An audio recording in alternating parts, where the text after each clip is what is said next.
കുറത്തിക്കുടിയിൽ നിന്നും 2 ആനക്കൊമ്പുകളുമായി 5 ദിവസം മുമ്പ് വയോധികനെ അറസ്റ്റ് ചെയ്ത സംഭവത്തിൽ 2 പേരെ കൂടി കസ്റ്റഡിയിലെടുത്തു.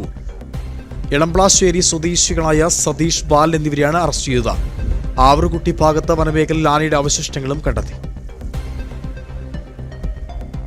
കുറത്തിക്കുടിയിൽ നിന്നും 2 ആനക്കൊമ്പുകളുമായി 5 ദിവസം മുമ്പ് വയോധികനെ അറസ്റ്റ് ചെയ്ത സംഭവത്തിൽ 2 പേരെ കൂടി കസ്റ്റഡിയിലെടുത്തു.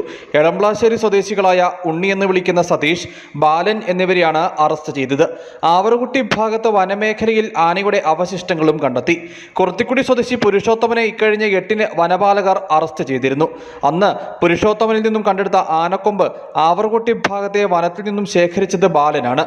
ഇത് വിൽപ്പന നടത്തുന്നതിനായി ഉണ്ണിയെയും പുരുഷോത്തമനെയും ബാലൻ ഒപ്പം കൂട്ടുകയായിരുന്നുവെന്നാണ് വനപാലകർ നൽകുന്ന വിവരം. സംഭവശേഷം ഉണ്ണിയും ബാലനും ഒളിവിൽ പോകുകയായിരുന്നു. ഇരുവരും എളംപ്ലാശ്ശേരിയിലുണ്ടെന്ന് വിവരം ലഭിച്ചതിനെ തുടർന്ന് Adimali range forest officer Joji ജെയിംസിന്റെ നേതൃത്വത്തിലുള്ള സംഘം നടത്തിയ തിരച്ചിലാണ് പ്രതികളെ പിടികൂടിയത്. സംഭവത്തിൽ ഉൾപ്പെട്ട മറ്റ് പ്രതികൾക്കായുള്ള അന്വേഷണം പുരോഗമിച്ചു വരുന്നതായി അധികൃതർ പറഞ്ഞു. പിടിച്ചെടുത്ത ആനക്കൊമ്പുകൾക്ക് 9 കിലോയോളം തൂക്കം വരുന്നതാണ്. ഈ കൊമ്പുകൾ വിൽപ്പന നടത്താൻ ശ്രമിക്കുന്നതിനിടെയാണ് ആദ്യ പ്രതി പിടിയിലായത്. News bureau, Adimali.